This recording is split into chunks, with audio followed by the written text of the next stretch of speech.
Hello and welcome to the Jam Spot podcast. This week we have got Joe Ringer and we are going to be talking all things function band, gigging in deserts. Indeed. Which is a big thing. And yeah, just trying to the day-to-day ins and outs of working as a musician. As always, you can catch us on Spotify or YouTube. Or Instagram. Or all TikTok. the above. TikTok, yeah. All the above. If you just search at the Jam Spot Pod, that's it.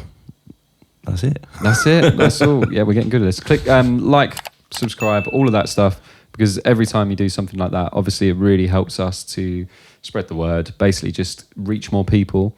And as a result, we can just keep doing these episodes and keep just keep it going, really. So please feel free to do that.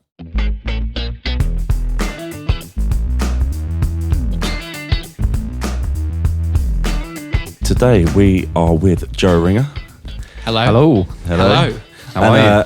Usually, you'll notice that we're usually in the Ginistry in Oxted, but today we have been blessed with the abode of said Joe Ringer. The beauty of Swardston, Norfolk. Yeah, and it is a lovely place. It's a beautiful place. Norfolk is usually the destination for all the weddings in the summer. So well, yeah, nice. This is what we've been finding out from Joe, and we're gonna speak a little bit about that and his band, the JRB band. Which is JRB band or is it? It's just band? I'd say JRB It's just JRB. It's like when people say PIN number, but it stands for personal identification number. So you're really actually saying personal identification number. Yeah, okay. yeah. So, I didn't know that. There's a technicalities of We're starting off the pod well there. So how are you, Joe? I'm good, thanks. How are you? Yeah, good, thank you. Good. We had quite a nice little trip up here. That was nice. Being on the road. I didn't fall asleep. No, Not you too didn't. painful. No, it was all right, actually. It was. It can be. Now they've dualed the A11. It's a lot better. Yeah. It can be a bit. Yeah, it was all right, actually. It was a nice little catch up. We haven't seen each That other was in all right, a little while, have we? It's been a few weeks. Yeah. As we mentioned, JRB, or the Joe Ringer Band, is your baby. It is, yes. And how long has that been going?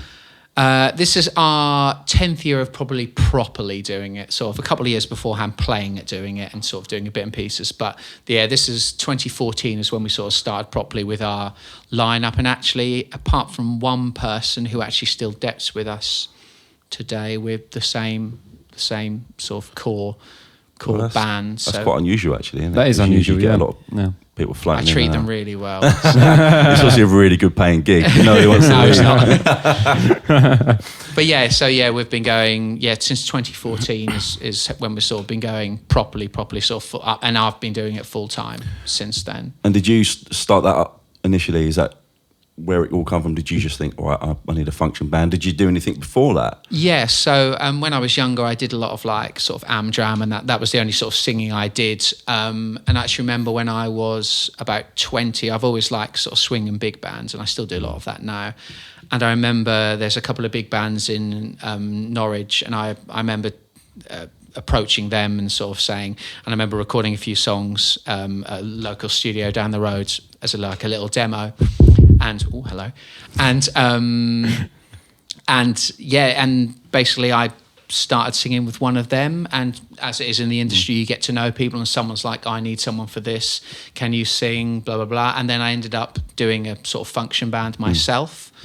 While I was doing this, I was working full time as a graphic designer, which I did for 8 years. Nice. Since I left college. I sung with a couple of function bands, and as it is, you go round and round. And then I just thought, coming from sort of a graphic design, sort of marketing kind of background, I was like, I think I could do it myself. And and that's where it started. And sort of haven't stopped since then. I went part-time at work because the band got busy. And then eventually I got to a stage where I could go completely self-employed. And that was just over 10 years ago now. God, that's good. I mean, it's quite rare, actually, that you find like function band musicians do it full time. Like they've usually always got jobs in their background. Like, I mean, I don't do it myself. I used to, but a lot of people do teaching and stuff like that. Have you ever delved into teaching, like singing? So teaching, I do choral teaching, and I enjoy that side of things. I don't like one-to-one singing teaching. I feel like you have to have a good idea of the sort of technical, the medical side of things to know that. So no, I haven't done that. But luckily, I run the band. I think it allows me to do it. And most of my work, the actual singing is such a small part of what I do nowadays, really. So yeah, running the band is what enables me to do it as a full-time job. If I was just a sort of a gigging musician, especially around here in Norfolk, I'd have to teach as well, or I'd have to have something else. Like all the guys who play with us, they're the best guys around here, but they all teach or they do something along those lines as well. Yeah, I do find that with a lot of people I speak to, it's nearly always, I'm doing teaching tomorrow. I did it for nearly 10 years working in a school, and I didn't really enjoy it very much, I must admit. It was one of the things and I did it privately. But was that 1-to-1 or was that class? Yeah, it was 1-to-1. But the thing is, I was pretty lazy with it, to be honest. I'll turn up and on the same, I never felt I was qualified enough to so I do a lot of like vocal harmony arranging, and I feel like if I've got a group in front of me, I can really show them how to make a good sound from that point of view. But a one-on-one, I just don't feel I could technically show someone how to sing. I think I could help someone sing a song a bit better if they can already sing, but actually that core of like showing someone how to make a sound, how to get better, and I wouldn't want to sort of not do it well. Yeah. It's really funny because I'd be the other way around. I prefer 1-to-1 than really? class sort of stuff. But then again, unless it's adults. Yeah. Because then obviously it's a little bit easier to control and all that stuff, and to be able to keep attention of whoever it is. Well, that's the thing. Kids' attention span is zero, isn't it? Really? Yeah, I generally don't work with kids. It's brilliant. They can be great, but there are times where it can be a little bit grueling, a bit like it can be quite hard work, can't it? Yeah, but yeah, like you was just you kind of touched upon. Singing with a band or playing with a band is probably, especially if you're running it, is probably the smallest part of it.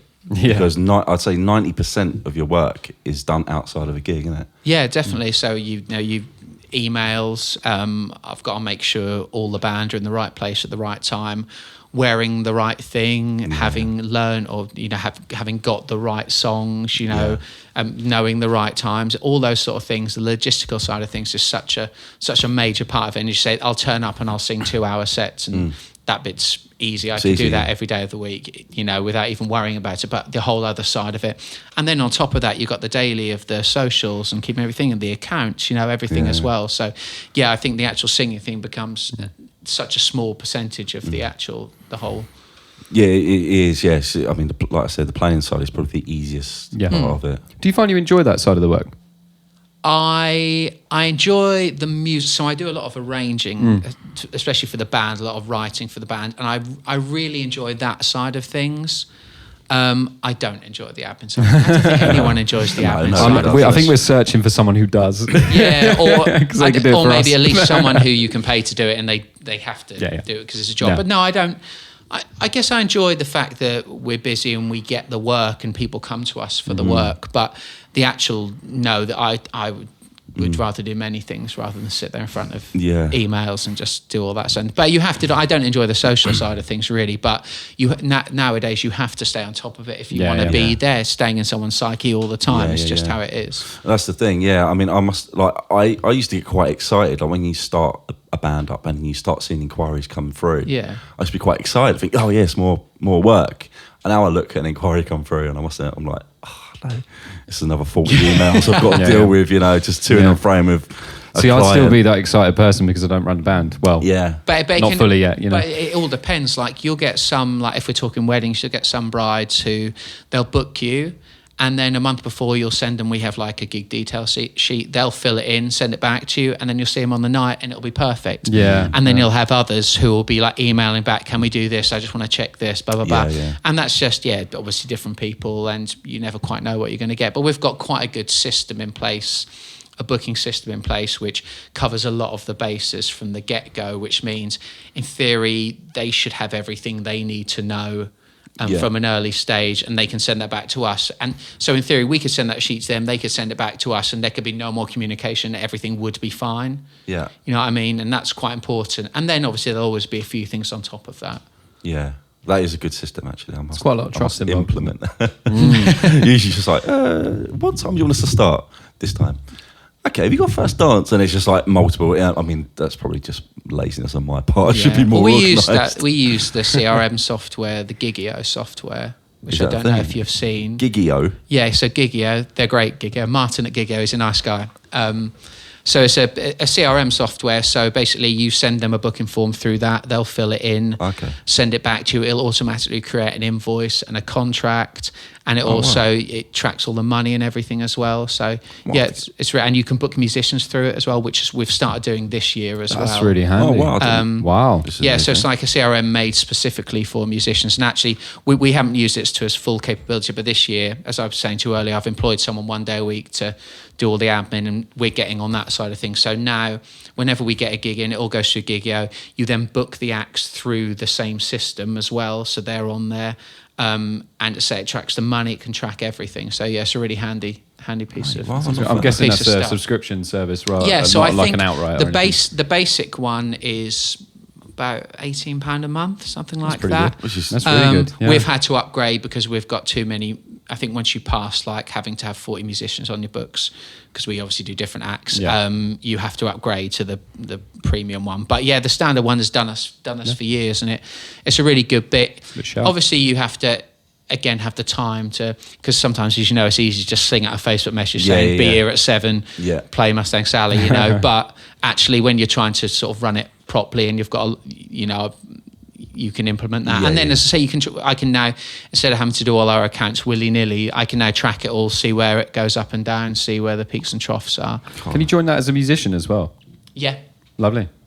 There you go. Yeah. So for you to do another thing for you to do this year. Yeah. Hire me. So yeah, I mean, talking about, putting Facebook messages out and stuff, so I guess you don't really have to do too much if you've had a core of your band together for a long time. Yeah, we're really lucky. So I'd say we have a core I'd say we have a standard, because we generally run over the summer 2 bands, and they're 2 bands. Both of them have pretty much been together for nearly 10 years on and off now, give or take one person. So we've got those guys, and then we probably have a pool of another 20 or 30 people, either some locally, some a bit further afield, and obviously you have to pay a bit more for transport and stuff like that, but because I write all the music out as well, and we've got recordings and charts for everything, it makes it easier to sort of deb the gigs out, because I can just send them everything and they know exactly what's coming their way, so but generally we're at a stage now, we've been going so long that I have a really trusted group, core of 40 people, I would say, who I know I can call upon and going to nail it, and that's plenty enough for us. Because I mean, in this in the function world, you definitely need depths. You need reliable, good depths. We do need reliable depths. I mean, we sort of briefly touched on this in the last episode, but there's been a few dodgy depths that we've had over the years. Have you ever come across them? I don't know if I've come across the same ones as you, but there are, and the problem is, I'm a real professional pride person, so whatever I do, I would never turn up for it not knowing exactly everything. That's just me, and I know not everyone's exactly like that, but you have to be like that to a certain extent. And we've had people turn up and talk the talk. I can do this, I've done this, and you're all right, and you listen to their show reel and it might sound cool, like they know what they're doing, but they'll turn up and I remember one guy, so we used to always start with Crazy Little Thing Called Love, we sometimes still do, and I remember he played it straight. So instead of swung quavers. So you know what I mean? But that's like, but little, just like, so the thing about, so when I started doing it, I taught myself to read and I taught myself to arrange, and and I love doing it now. But being able to read music doesn't make you a better musician. I've never thought that. We work with some musicians who don't really read very well, but what it does is it opens up a lot more doors, you know what I mean? So you can turn up to a gig and just go, there's the dots, I can play it. But it doesn't make you at the core a better musician, but it does, as I say, it does really help. Helps. And it helps me because I can now, so we did a Bond gig as like the sort of house band, like the show band, and the lady singer turned up with just a load of charts an hour before we had to start. So I'm having to go through them and just being able to sort of see the geography of something and work out bits and pieces, It really helps. But as I say, it doesn't necessarily make you a better better core musician, a better player. Yeah, well, especially if you've got someone turn up and playing that straight. I mean, it's such an iconic start to a song. And but I mean, and it's also the first song, so as soon as he's done it, he's like, oh, fucking hell. I can imagine we're in for a gig now, aren't we? Did the rest of the band come in straight? No, of course they didn't. But you get, I mean, there's always horror stories, aren't there? I remember one time we were doing... That would be fun. That would be great. We did a Lady Antebellum song as a first dance. This isn't a bad musicians thing, this is just an accident thing. And somehow... our keyboard player had knocked a transpose button on his Nord keyboard. Yeah. So it starts off like da da da da da da da, and then the whole rest of the band come in, but they're coming in the right key. Oh, and he's 7/8, but he's going. But I'm playing the right thing, and it's I mean, there'll always be little things like that, won't there? I mean, that transpose button is a right pain. It can be brilliant, funny. But that's what I mean. Yes, I think some people. I remember I decked with a band once, and literally. It'd be a song like Shape of You, which is only like a 4-chord wonder anyway, isn't it? And they'd be like, what key do you want to do it in? And I'll be like, well, I normally do it in A or G sharp or A flat or whatever.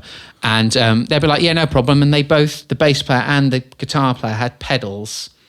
You can get a pedal. Yeah, I know someone who's got one of these. Yeah, you can get like pedals which literally just whatever sound coming out, it just takes it down by obviously the frequencies of semitone, tone. What? Yeah, like that. So they went, yeah, no worries. I mean, it sounded terrible, but I can't imagine how that would sound good. Like a modulation thing. Yeah, because you're augmenting the actual sound of. Yeah. It's a bit like, because I always find like if you're on Logic or something, you're trying to re-pitch a guitar or something. It just doesn't sound right, does it? I don't know why. Compared to a vocal, which sounds feels easier to do. And the problem is then, also it's not going to be as good as like Melodyne in post production, is it? No, it's and then real if you're time playing thing. something, you're pushing it down by like a fifth or something.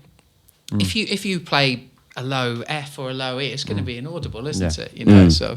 Yeah. Well, this is one of the reasons I got a 5-string bass is because it was such a pain in the arse. You need a 5-string. I always think I think nowadays, if you're a gig musician, you need to have a 5-string bass. Like, you know, for a lot of these things, especially if I don't know if you're a reader, but if you are a reader, you definitely need a 5-string bass because I'm not a great reader. No, but there's so many things with like low E flats and Ds in that you need to.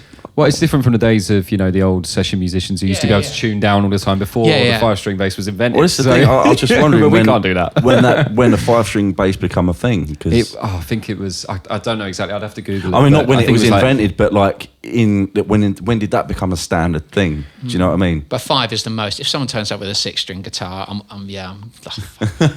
do love a 6-string, but there's a time and a place. You know, they're just going to want to wank over everything up the top. They are. I'm definitely not that kind. That's the only reason. You get some. But I think bass is such an interesting instrument, isn't it? Because we're lucky that our bass player is amazing, and he's technically so good, but stays pretty faithful. And I think that's the line, especially as a bass player, you're always treading, aren't you? You are the bass player, you need to play the root notes. Only experience can really bring you that as well. Yeah, you need to play the root notes. But especially if you are technically able, it's so tempting to not just play that as well. So staying within that tasteful realm whilst playing, it's knowing the context you're in as well. Obviously with your band, Phil, it's much more sort of like you're improvising little bits here and there. Might take a solo now and again, stuff like that. But in other bands, you know, you have to. When I've done sessions for pop artists, for example, you can't deviate. No, of course not. It's on the track. You know what I mean? But when you hear a recording, when you hear like Get Lucky, for example, like. Is that Nathan East on bass for that? Someone is, you know, he's like the most amazing bass players in the world, but a lot of the time he's like, dong, dong, dong, and he's just playing crotchets because that's what the song needs, you know what I mean? Obviously. Yeah. Well, I think it's kind of almost... That's exactly it. It's what it needs. Being a good musician, just in general, is kind of knowing what not to play rather than what to play. Yeah. Save your licks for your Instagram reels. And it's the drummer thing as well, isn't it? Of like... volume. I mean, you guys have it with limiters and stuff. We're lucky that we've got a really quiet, like sensitive drummer who plays with us all the time, and it really helps us. But it's that thing of like playing to the room, playing to the like. You get occasional depths. I mean, not anymore, but back in the day, you get guys who seem to think they're on a stadium gig when you're in a tiny little room. It's like. Yeah. We had that a couple of times at Hard Rock with a... You can't help it. It just happens, doesn't it? And it's sort of... It's not their fault because they should know better, but... it's that thing of maybe they've been on a ship where they've just been on ears, or you know what I mean, and it doesn't matter how loudly they play, but as soon as you get into a place like that, it's like, well, look at your surroundings, and you want to create a good musical sound. But as soon as the drums are too loud, everything else then has to go up to match it. Well, yeah, and then the vocals then have to go up to come above that. And before you know it, everything, you're just creating such a... So it's having that sensitivity and trying to, trying to create the best sound as a band possible, not just you as a solo musicianist going, oh, this is going to be a great gig for me, you know? Yeah, that fighting against... I mean, because I do sound as well for our band.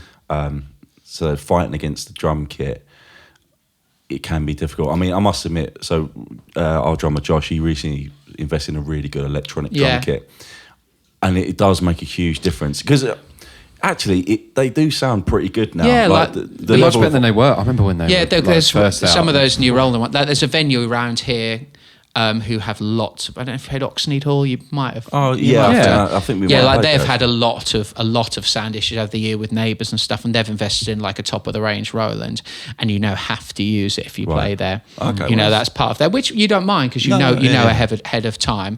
And a lot of the venues are suggesting electric drum kits because obviously you can control. We're lucky as we've got quite a quiet drummer, but if you haven't, it can be a nightmare, can't it? Absolutely. And so a lot of these venues are having these limited speaker systems installed, which compress at a certain point. Yeah. So, if you've got a loud drummer acoustically, you can only push the rest of the band, or especially the vocals, up to a certain level, before it compresses. So before you know it, you're on a hiding to nothing. It's just going to be all kit. We had an absolute nightmare with one of those before Christmas, and it was to do with their first dance. Oh, was it really? So it was a limited system. And I'd done a sound check with the band, and it sounded really good, right? So I managed to get to a level, but there was like a sort of system you had to turn this knob to a different setting to get just normal audio for it, so not the band. But there was no one in-house to kind of help us do it. So we're kind of fiddling around, and it's like it just sounded horrible. So I pressed play on the track for them to do their first dance, and it was one of them like the big grand unveiling of the couple, and they were standing there and I've pressed play, and all I can hear is I'm like, what's going on? So I'm looking at the track, it's like it's playing normally, but it's because the setting wasn't right, and it was compressing the sound so much that you couldn't hear anything. And of course, probably, I mean, the couple, unless they were musicians, they probably thought, well, that's something you've done, right? Yeah, you've got Well, this they out. don't, like we were saying earlier, like Joe Public don't understand so much of that side of things, and we get it a lot around here because obviously a lot of the places we play are like barns. It's nearly always a barn. But I sort of get it from both sides because it's frustrating from our side because we're being employed by a client to perform music for them, okay? And you perform music and it's going to have a volume level, isn't it? And now these venues have sprung up maybe in the middle of a sleepy village, you know what I mean? And now every Friday and Saturday night there's loud music going on till midnight. You can maybe understand why the elderly person who lives next door has an issue with that. Yeah. But the problem, I guess, lies with who's given the permission to do this in the first place. What enforcements have taken place. So it's sort of no one's fault in that way, but everyone loses. And the problem is that we're the one who's always bad. Well, the thing is as well, the law is, I actually briefly studied this in law.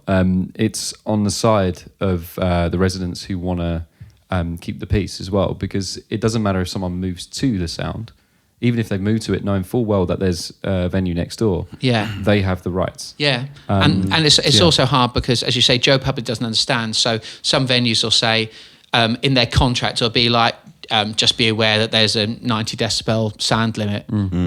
Who knows what 90 decibels means? I mean, I don't really even know what it is, but I know that it's quiet. I'm pretty sure the tube's louder than that. That's why, but you know what I mean? Like it is. I know that it's quiet, but someone who's getting married who's never had anything to wouldn't know, so they'll be like, that's fine. And then it comes to the day, and the music's so quiet through their system, and they're going, "Can you turn it on?" We're like, "We can't." And you're the one who looks bad. It's something that I feel like venues should really stipulate. Because often they don't. Really, but they're not going to want to because they don't want to lose the booking because they think, oh well, if I tell you it's going to be X, it's only going to be this. And maybe 90% of the time people are so pissed that they don't care.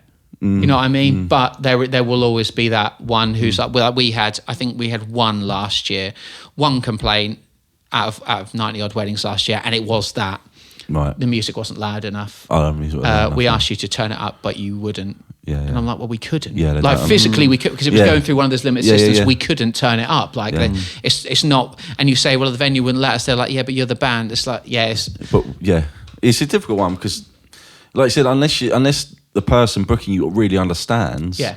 You can't put it across to them, you know. No. And like I said, who knows what 90 decibel is? I don't know. And you sort of say to them, just, you know, especially there's some venues around here who I'll say if they're booking us for the album, just let you know it is limited. Yeah. So we're not going to be really loud. And some of them it doesn't matter because you're in a small room, but some of them you're in a big room and it's 90 decibels and you're like, and you can hear the people's feet dancing on the floor. And it's, it's awful, it's isn't just. it? I mean, I remember when we done our first gig back after COVID. I think it was a venue down in Lewis. And they said, we have to keep the volume to like 65 dB or something. Was that the one I was on the gig with? No, I don't know if That was in Lewis.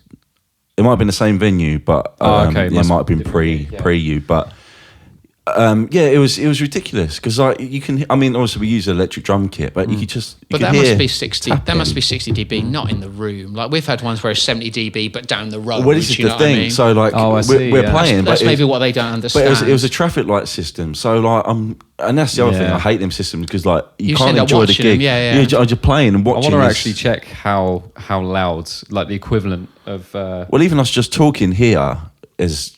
I don't know how loud that is. How much are we saying? 90 decibels equivalent. Yeah, but our hairdryer isn't it meant to be like? Yeah, I mean you got a full band. You know, you got drums, bass, keys, guitar, vocal. You know, just singing alone is going to be just as loud as a hairdryer. Yeah, so it's just such a difficult one, isn't it? It's equal to the sound of normal conversation.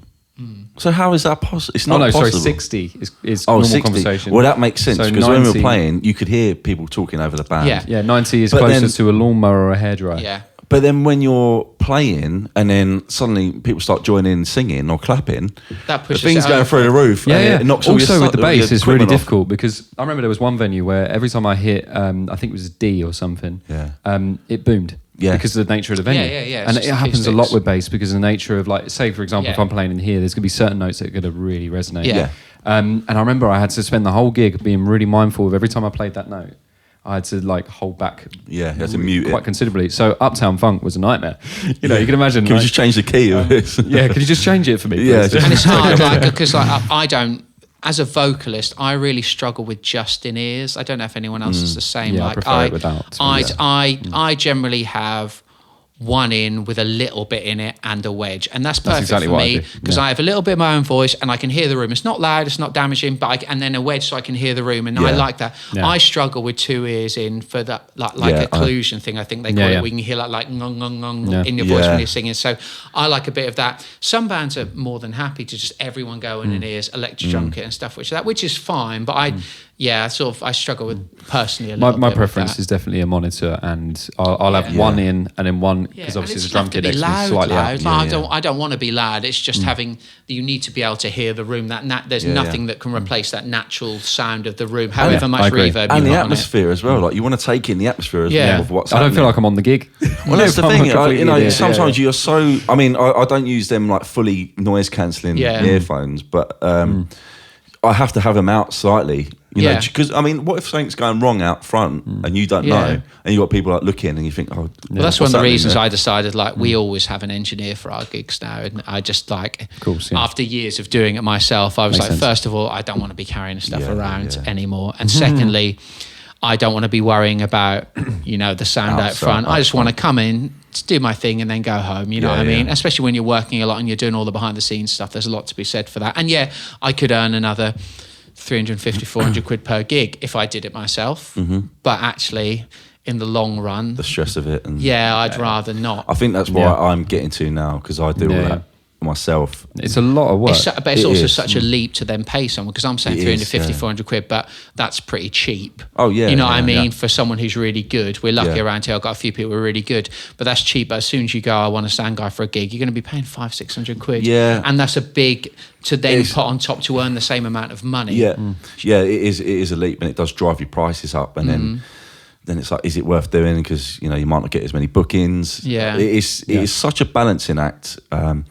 Quoting in general for wedding bands is really difficult because, like we were saying earlier, the spectrum of what people expect to pay and what they think they get in and value for money is so wild. Yeah, and people are really uneducated on what it costs. So they'll see. What was it you were saying earlier about the percentage to outlay? So I think I put a post there just because I was interested, and I sort of put what percentage of your wedding budget would you expect to spend on a band? And the most popular answer was between 15 and 20%.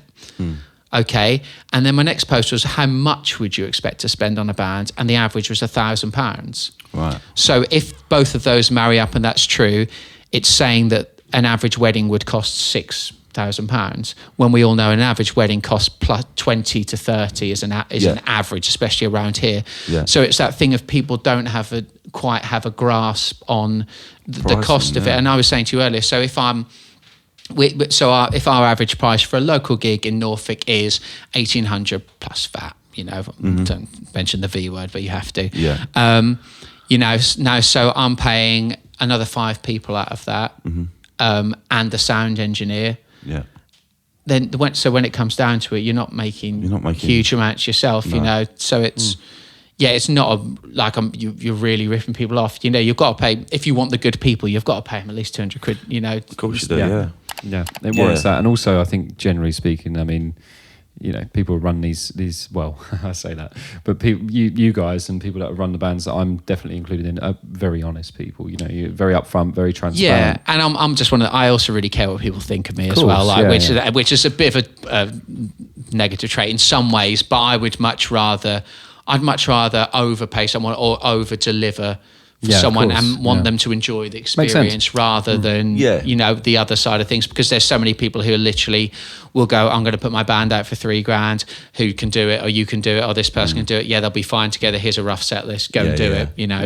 Those scratch bands scare the hell out of me. Yeah, scratch bands. But I mean, ultimately, this industry is based on reputation. Of course. Which is why we call that ear candy, because they're only paying their musicians $180 a gig or something, and then they're taking probably a couple of grand, and for not very high quality, and not being honest about it. So scratch bands. It's not that the musicians aren't high quality; it's more that they're just throwing together bands. that will. I've always had the thinking that always had the thinking that it shouldn't matter how much you take. So if there's a gig and I take 10 grand from it, as long as I'm paying everyone fairly, it shouldn't matter how much I take in that sense. As long as everyone's being paid fairly, that's what I mean. For the kind of gig and what I know, like it's different around here. So we pay our guys like 180 quid a gig, but literally most of the gigs are 20 minutes from their house down the road. So it's a very different thing to you guys getting 250, 300, but you've got to drive 2 hours and then stay and do this bits and pieces. So it's a slightly different animal. But as long as you're paying everyone fairly and you're doing it, and that's why I say we've had pretty much the same band together for 10 years. Because it proves in the pudding, right? Yeah. Yeah, I mean, there's the pricing thing's always been a massive debate, because, I mean, you see it all the time, especially like the Facebook depth groups and stuff. And someone puts up, I need a bass player or a guitarist for 100 quid tonight, 2 hour set, and people kick off about it. You shouldn't be doing it for this money. You're you're lowering the how much people should be paying.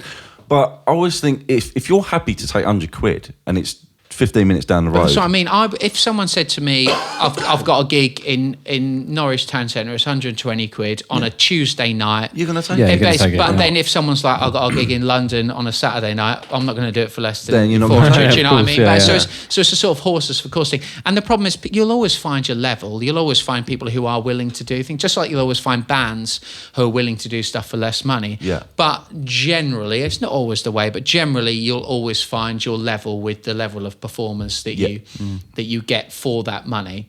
So I think you just have to be confident. And we always took that stand. Like, we're a lot more expensive than other bands around here. And as I was saying, there probably aren't any other like full-time professional bands. But I'm happy with the pricing because I know what we deliver. I know the quality with it. So I think we're still value for money for what we offer. You get what you pay for. Yeah, and I think you have to. Yeah. And actually, do you know what? Sometimes charging a bit more gives people confidence. Yeah. There's that premium confidence of like, rather than getting a band for 700 quid, you're paying $2,000, but people know they're going to get something good. You know, like anyone, if I got someone to come fix my front door, you know what I mean? Like, Mike down the road might do it for 70 quid, but I can get a proper company in for 300 quid and I know it's going to be done properly. And It is that thing of confidence. It's like when you go to a supermarket and you see 2 items. Yeah, or a shop. Psychology, isn't it? Yeah. Yeah, it is psychology. You know, it's like sometimes a tipping point or yeah, something. it's like you've either got a low range, a mid range, or a high range, and actually most people will probably go for the mid to high. I will. Like if I'm buying 10 range. tomatoes, I'm not going to get the economy. No, you're not going to get the 10p ones. They're probably exactly the same, but as you say, it's just that just that psyche. Yeah, Isn't yeah. it? It is. Yeah, it's all mental. So Yeah, mental. Yeah, mental, mate. So apart from the JRB band or JRB, Hey.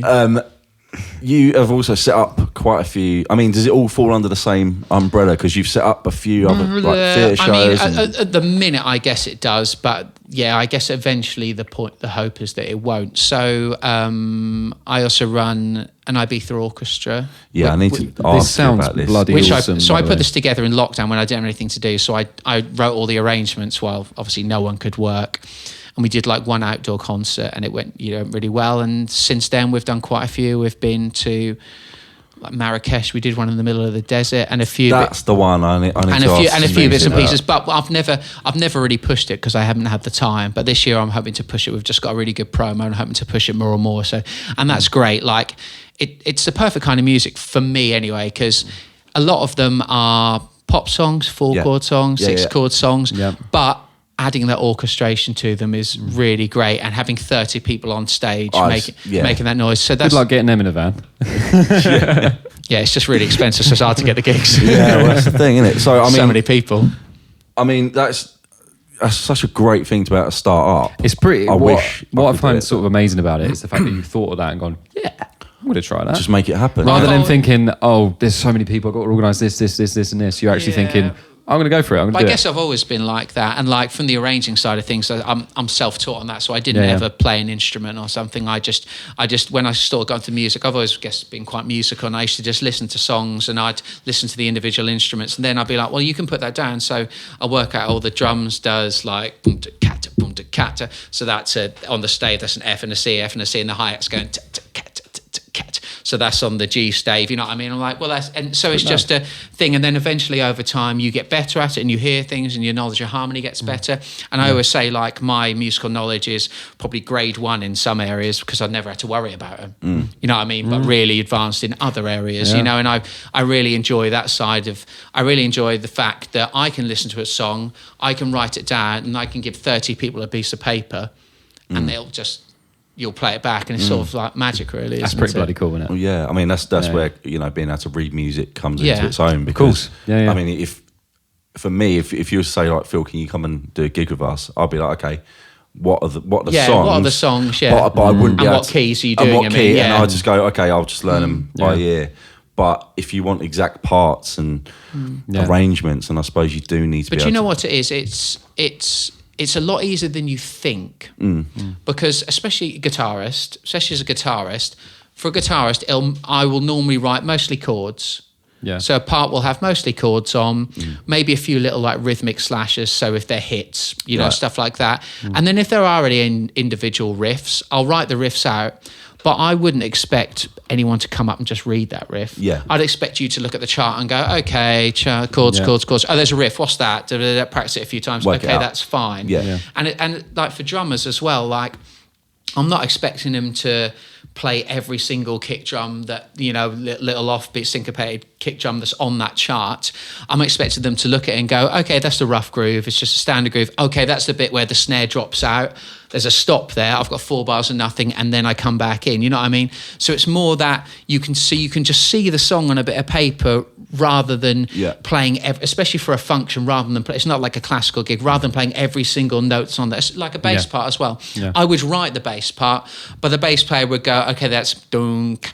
So it's just that, okay, I know the song now, you know what I mean? And it's, so it's not, so that's the beauty of being able to do it. It just makes sure everyone's on the same page. So it's not like, I think a lot of people have that who aren't readers have that fear of like having to be stuck to a part, but it actually isn't that. It just gives you a structure. Yeah, and especially like if you were doing a gig with us and I'm like, here's the first dance, and I'll just do what I call a cheat sheet. So I'll have all the chords in with any stops, the form and stuff, so you can just go away and you just know that when we play it all, someone's not going to go to the middle eight at the wrong time and all those just like little things. And Yeah, it just keeps a little bit more order to it, and it's still free, and that's why I like the Ibiza Orchestra thing.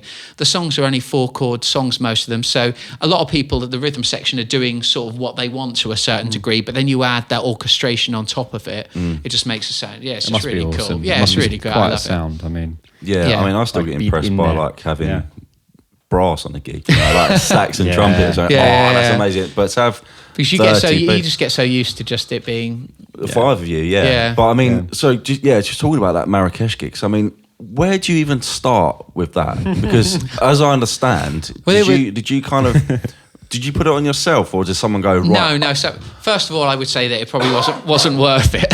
Was it not? But I mean, for the experience, it was, and it was amazing. But actually, like when you look at so I had to do like 10 bespoke orchestra arrangements for the client. It was basically someone came to me, because the thing with the Ibiza Orchestra is I put it together. I've never pushed it ever. We've done some gigs because people have come to me and like, I know you do it. Can you do this?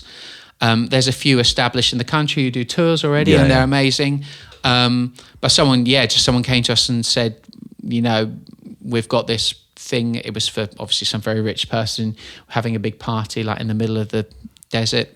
We need some bespoke arrangements, of course, because I'm a arranger. I can do that as well, which is quite a good side of it. Yeah, and it just came that, and then we ended up 30 of us ended up going out, and it was mad. Like, it was absolutely mad. Just the logistics on that alone. Yeah, and that's what I mean. Like, if I did it again, I'd have to have a tour manager. Like, I can't. And the thing, musicians are the worst, aren't they? Like, just like the amount of times that I just hear Joe, and I just be like, have you checked the email? The very detailed email I sent you, which answers every single question you could ever want answered. Oh, mate, yeah. Because I think I'm probably that rare mix of being musical, but also being quite organised and that admin side, practical side of things as well. Whereas there's a lot of amazing musicians who, would play the shit out of absolutely anything, but you wouldn't trust them to be in the right place at the right time. I've seen that before. I mean, there's so many stories of that kind of thing, but I think it's experience for people who are not like, I'm definitely not naturally that organised. I mean, the other day there was a family meal which I found out about an hour before we went. Like, I'm that kind of person usually. Yeah. But with music, it's had to be like, right, this is a diary. This is it's over the years you learn. Oh shit, I've gone to the wrong venue. And the more you work with people, the more people, like all the guys who work with us, I would say no. When you say no, what expected of them sounds a bit strict, but it's not. But they know what the gig is. They know that they'll get this information at this point. They'll get any charts they need. Everything will be there. There's recordings as well. They can do that. And the thing is, I like to think that I'm happy to do all the work. Yeah. For them to just come up and just play. So I like to take away all the things that I can, and take that on myself, because I'd rather take that on because I know that I can control it. Yeah, of course. It makes sense. Because it's difficult to let go of certain things, or just to make sure it's going to happen. Yeah. Because, like I said, musicians especially are an absolute nightmare for working with in that capacity. Because especially if you're running a band or you're organising something like that, you do need both sides of the coin. You need to be a musician and understand that musicians just want to play and have fun and it's all over a track. But the business side of you needs to go, okay, you can do that, but you're going to follow my lead on this. Because you have to remember that what I try and do is forget that I'm in the musical, the events industry in that sense, and it is a business. You're making a transaction, so you're delivering them a product that they want, and so you sometimes have to take that musical side out of it completely, because although that is important, it's not the most important. As well as I do that you could turn up to a gig with loads of like ropey musicians, and as long as you play Brightside at the end, 70% of the clients wouldn't care. And it sounds horrible, but they wouldn't, would they? No, what I mean? So you've got to be aware of that. So you've got to be aware of how important everything else is. And the music is a major part of it, but it's not the only part of it. But going back to what you said about musicians, like, I would rather have a musician who's not so technically capable, but has learned everything or can play everything properly, turns up, has a good attitude, rather than someone who's amazing, like world class, but it's like, well, don't need to learn the songs that much, you know what I mean? I might be a bit late. That's actually much more important for the whole band, I think. Yeah. And I'm sure you've come across it as well. You'll have Deps, or you've Deps on a gig with a scratch band or whatever band. This guy's an actual monster, his solos and his playing, but he keeps missing, going to the middle eight at the wrong time, missing the endings and all this sort of stuff. It's the most frustrating thing in the world, because they're capable of being absolutely amazing on that gig, but they're not using themselves. And they also maybe don't need to, because they just float through and people keep booking them because they are great musicians. But because people come up at the end and say, that solo you did, that was amazing. But in reality, you're kind of, the rest of the band are feeling a bit shortchanged. And I definitely think like having a kind of harmony within the band is more important. Yeah. Just like you said, I'd rather have someone that just fit in. Yeah, it's so much more important. I see it quite a bit. We have people who play with us who aren't as technically good as other people who could play with us, but I'd much rather have them in the band, because I know it's going to be less hassle. They'll look like they're enjoying it more, you know, all those side of things. And the look is important, as you know, as well. You can't have people up there looking down. People got to enjoy themselves. Yeah, I must cheer up on gigs. I've got to smile a bit more.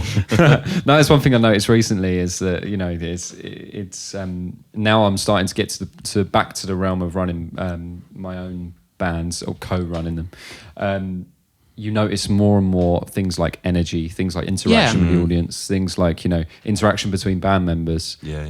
If there's someone, you know, who's I don't know, not lost, but if someone's, you know, just they're not feeling that particular thing and they're having a bit of a struggle, another band member sort of like just helping them out a little bit. And gigs and audiences are so different as well, as you know. Like you can turn up one day and you'll play a gig and everyone will be loving at the dance floor before, they'll be loving you, interacting, and you can play exactly the same the next day and there'll be a few people on the dance floor maybe not really paying attention to you. So it's not an exact science, and you've just got to know that you're doing everything that you're doing to the best of your ability, and you know that eventually that will.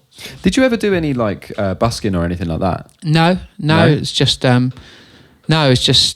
I've always been just a singer, and then I just picked up that musical side of thing. I don't play anything, like as I say, I know where the chords are on a keyboard, but I'd never play live. And I went into that side of thing. As I say, I used to be a graphic designer, which I still do for the band and the shows, which is actually a really good skill to.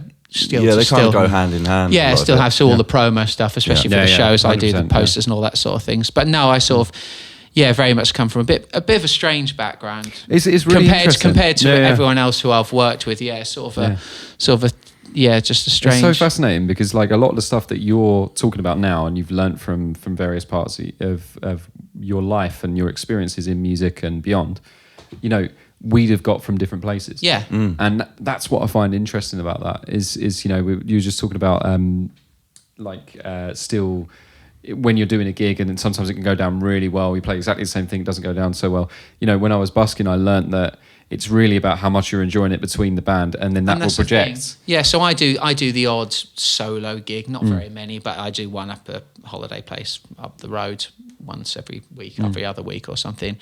And I like the gigs if the crowd are good. If the crowd aren't good, there's nothing worse than being up there on your own, thinking, I'm fucking shit. You know, and you do, you start down yourself. Whereas if there's a gig and there's no one dancing, there's six of you can just just mess around, have a joke, you know, stuff like that. So I don't think I could do it on my own. I'll be honest. It's really, I find it really hard, and I don't really ever do it, which then that's why I much prefer the. Yeah, of course. And as I say, I just love the fact that everyone comes together and playing their individual things, but you come together to make like one. And what's better than playing some music with your mates? Like, exactly, and like we've been together. Like we did our like Christmas do, and there were like 40 of us there who played with the band throughout the year, various singers and from different shows and bits and pieces, and it was so, it's great. And you look at it and you go, you've sort of created that sort of little community, and say we're lucky we're in this place where there's a lot of work, but not that many bands, which gives you the ability to sort of do what we do. And it gives me the ability that because I can do what I do elsewhere, I can have the time that I have to put into everything and trying to start these new projects elsewhere, because I'd have to be either teaching or gigging every night on my own, you know, that sort of thing. No, it's a constant, you got to keep yourself driven as well. And that's another question I was going to ask, actually, because obviously you started the orchestra stuff, but you've also started a Bacharach songbook. So last year, I've got this thing where because I'm 40 in a few months, so I'm like, right, I need to start doing some stuff that I can just produce. I'm not necessarily in, you know what I mean, and stuff like this. So basically I work a lot of like Warner Leisure, the holiday parks, they're all over the country. Yeah. And I see the kind of shows that go in there. So basically I hired a theatre for a day and we filmed a promo for a Burt Bacharach show, a disco show and a James Bond show, all in one day, using different singers, the same musicians, you know, different stage dressing, costumes, lights and all that sort of stuff. So we've now got these 3 promos for these 3 new shows, and they'll help me. So there'll be like theatre things, say holiday parks, the old gig, especially for the disco one. That'll work for functions and stuff. Yeah, and that's the route I'd like to go down, the more producing side of things, because I really enjoy it. I love the arranging. I love putting things together. Yeah, and I'm at that stage in my life where although I enjoy singing, it's not really my big passion. You know, I actually take more pride because I do a bit of MDing as well, and I've MD'd a few pantos, and I actually love sitting there in the pit just waving my arms, and I love that side of things as much as I enjoy being up there on stage, you know, getting applauded for singing. So that's where I sit now. And also with, I was saying to you earlier, during COVID, because we obviously all lost our work, I'm really best friends with a couple who were in a touring circus, and we actually got together during COVID when you couldn't perform indoors and put together this, it was a Halloween, like a family Halloween show. We did it in a big top outside, massive, like big top, like 400 seater. And we combined live music. So we had a live band, singers and dancers, and then circus stuff like aerial and juggling, all that sort of stuff. Amazing. And it went down so well. And we're now this year will be our 4th year of doing that. And we've now got another 2 half-term shows, family shows. We've got one that in a couple of weeks, one that happens every Christmas as well. And that's sort of another thing we're doing. And again, I'm sort of in them at the minute, but I want to take a step back from being in them and just produce them. And I really enjoy that side of things. And it's, I think one thing you gain after doing it for a long time is what the audience want and knowing how to sort of give them what they want, you know, not even just musically. And that's another thing, like if you're just musical, sometimes you can get really clouded in just the music, whereas you've got to see the whole picture. You've got to you've got to try and give the audience everything they want, from the flow, you know, of the show, what songs to choose, the breaks in between, when you should have this, that and that. So I really enjoy that side of things as well. Yeah, I mean, it's a lot to put together, those. Oh, it's too much. I can't imagine the workload. You don't want. Yeah, it's just a mental work. And I say to a lot of people, like, they're like, "Oh, it must be great. You work for yourself. You do a few gigs." And I'm like, "Yeah, I do, but a few." And I wouldn't change it for the world. But I think the fact that it never leaves your mind, and it never does. And I when I used to have a 9 to 5, I used to go home and forget about work and go back in the morning. And I sometimes miss that side of things. Like I can never stop thinking about it. And if I'm not doing anything, like after Christmas, like there was a week of nothing to do, and I'm like, I've got to do something. What's going to be next? Because you know, I mean, like I'm you find you're sitting around thinking, I need to do something. It's just that constant, like it's always with you. You know, it never leaves you, and that's great. And it's also not the great sometimes. Yeah, no, I completely understand, mate, because I'm very much in the same boat of.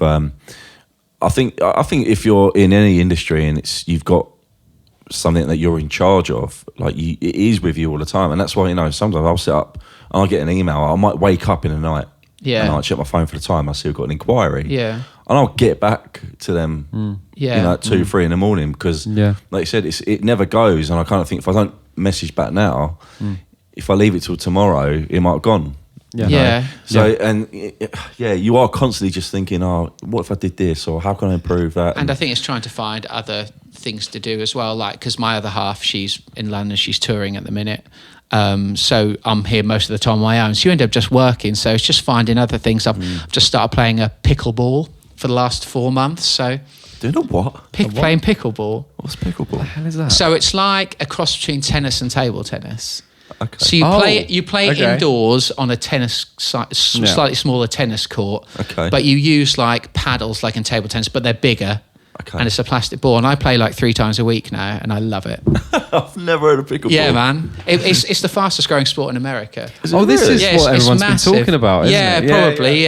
So actually, that's and finding things like that are great for me, because if not, I'll just sit in the house and work. Yeah. And although that is good for work, it's not good for you. You know, it's you not need to good get out for the your house, good for your to- head. And obviously when Casey's back, it's different because we do stuff. But when she's not, I just sit up and I'll just be like, I've got like, so for instance, I've got to finish the arrangements for this kids show we've got coming up in February. I've got like one more medley to do, and then I've got to do all the arrangements for the disco show. We've got our first one in March, so I've done about 3 and I've got about 17 left to do.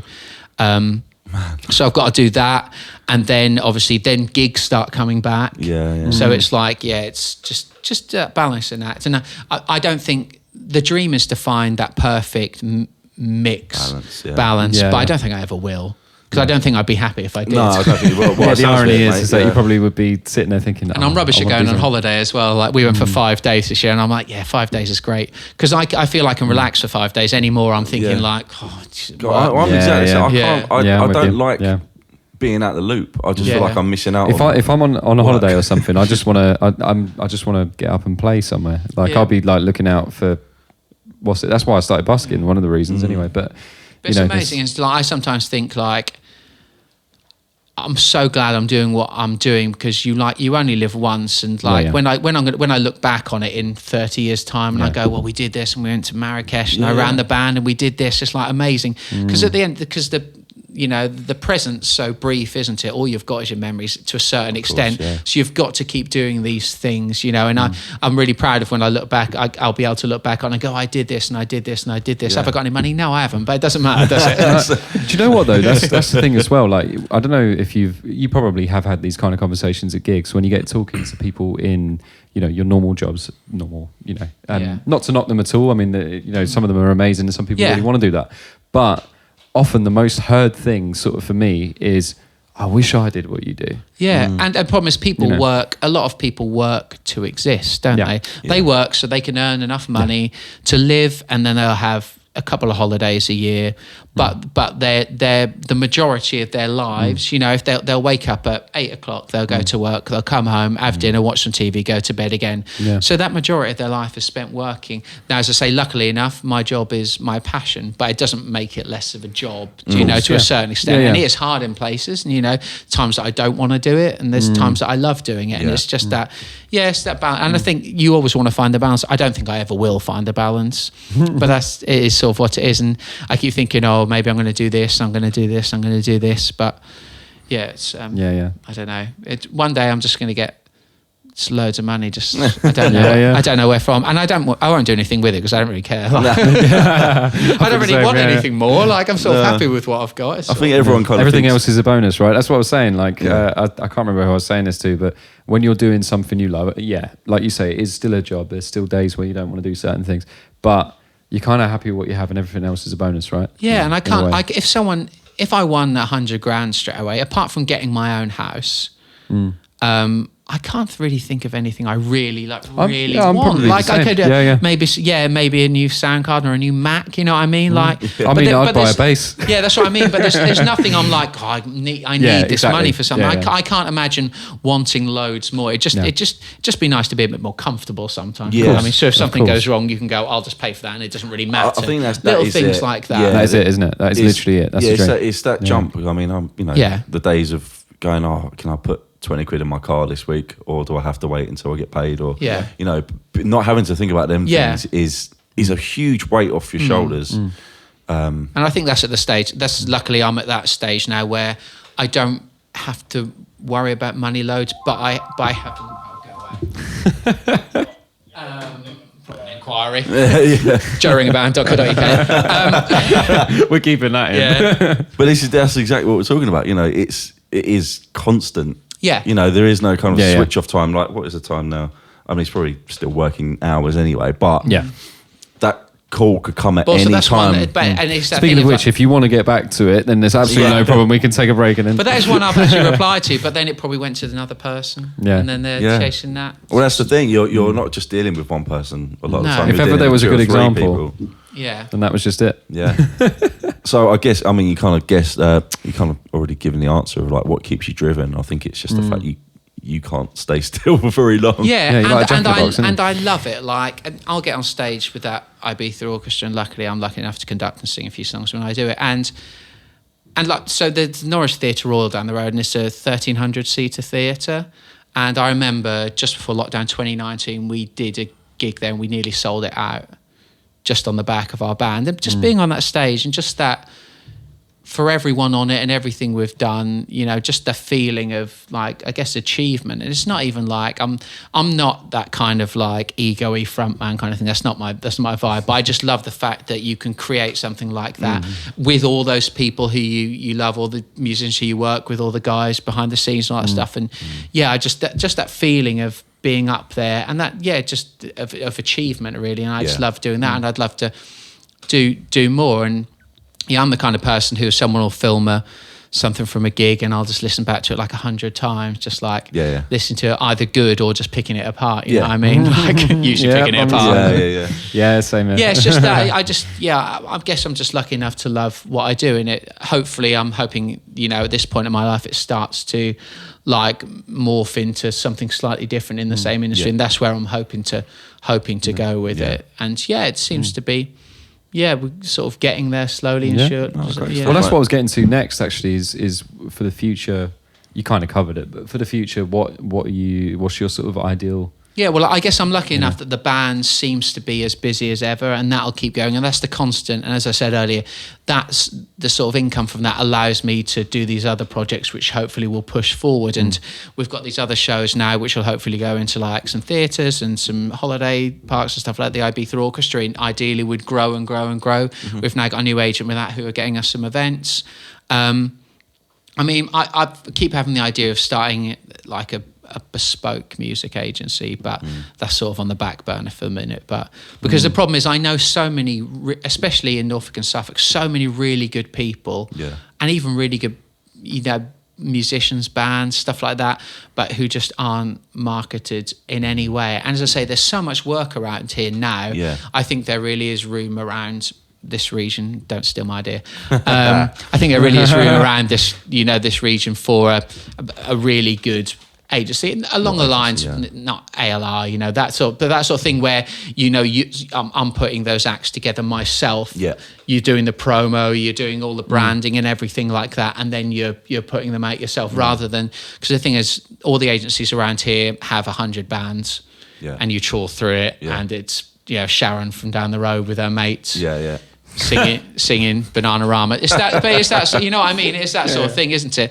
Yeah, but you know, that's a bit of a way off, really. I just need to, that's on the back burner. Do everything else first. I think, So I mean, another question that I'd like to ask, and well, really, is what kind of advice would you give to someone starting out their own function band now?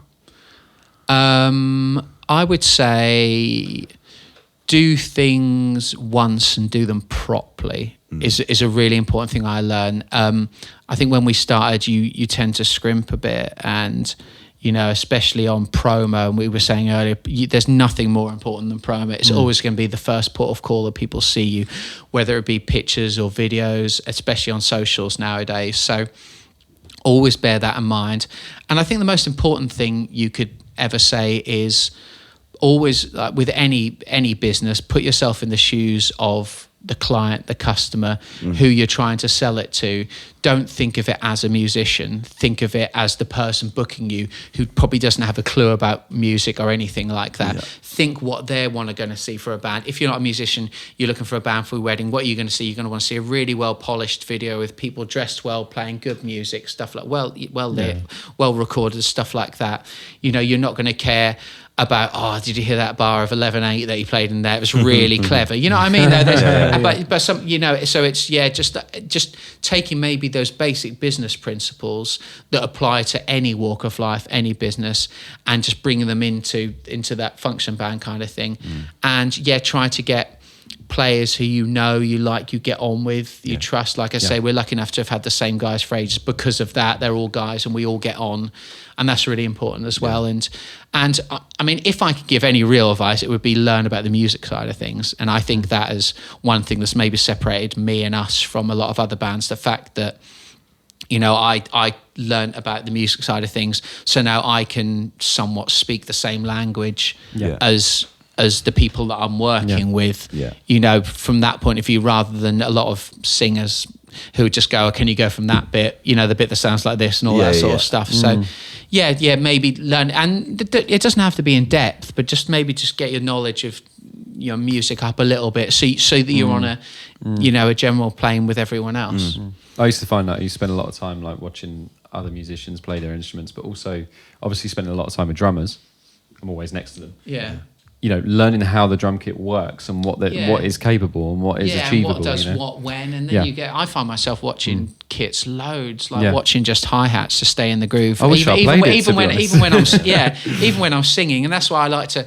I feel that you know, you've earned the right or to call myself like a musician nowadays rather than just a singer, and I really enjoy that part of like I feel like part of the band, whereas a lot of bands are the band and the singers. Yeah, of course. You know what I mean? Yeah. You see it all the time. But that fact that I can be part of the band, and I feel like when I'm singing, I'm grooving with the band, and you're creating one sound altogether rather than them backing me. And I think that's always really nice. Yeah, I totally get that. And I think your approach, from what I've seen anyway, for the majority of people that I've worked, is completely unique.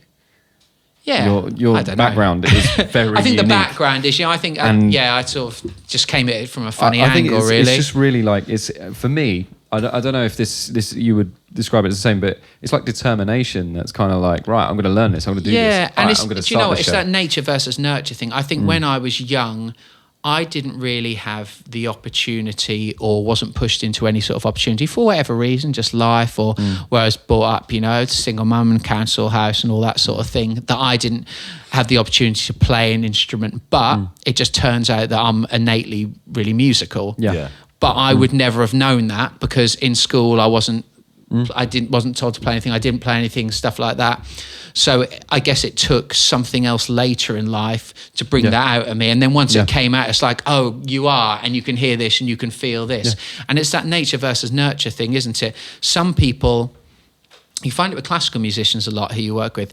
Some people are just innately really musical. You hear a bass player just really grooving. You're like, you can just play it. You can just hear it. You'll get some people who learn to play an instrument, and however much they practice and however much they play, they'll never be as good as someone, because they just don't have it in them. And it's just that nature versus nurture thing. And I guess I had it, but I didn't have that sort of outlet of when I was young, if someone took me on board and went, oh, you've got this, here's a guitar, play it. And I've been like, oh, and it's really frustrating at points, because I've got a drum kit upstairs, I've got a piano, you know what I mean? But I can't really play them because I just don't have that the physical, technical side. And if I put loads of hours in, probably I could, but it's just like, having that technical ability. I don't think you got the hours. and it's the frustration as well of working with such good people all the time. Yeah. You know what you want it to do. Yeah. But when your body won't allow you to do it. So I think it's just it's just that natural musicality. But I guess just for me, it came out in a slightly different way, whereas most people would have put it into an instrument from an early age. Mine came in a different way, and that's why it's probably just a little bit different to a lot of other people's experiences. Well, thank you so much for being on the podcast. No worries at all. Where can people find you? Socials, website? Oh God, I'm all over everything, aren't I? So the band is www.thejrb.co.uk, or we're on Facebook and Instagram as the Joe Ringer Band, or Joe Ringer Vocals is my personal Instagram. I can't remember. Yeah, but it's all out there. Yeah, it's all out there. See what I'm up to. It's nothing very exciting. It's usually got the dog sometimes. There's some pictures, some pictures of him on there. So that's about all that's going on, really. Follow the dog. Yeah, follow the dog. Well, that concludes another episode of the Jam Spot podcast. What did you think, Phil? I thought it was very insightful. I feel like I'm not doing half as much as I should be doing compared to this man. He's probably the hardest working man on the function scene. I think I'm pretty knackered just thinking about the amount you do. All the way putting in. Can you hurry up and leave? Because I've got some charts to write. But as always, thanks for watching and listening. And if you want to catch us on our socials, we are at the Jam Spot Pod, and that is on Instagram, TikTok, YouTube. And and we're available to listen to on Spotify as well. So hopefully you'll join us for another episode next time. Drive safe.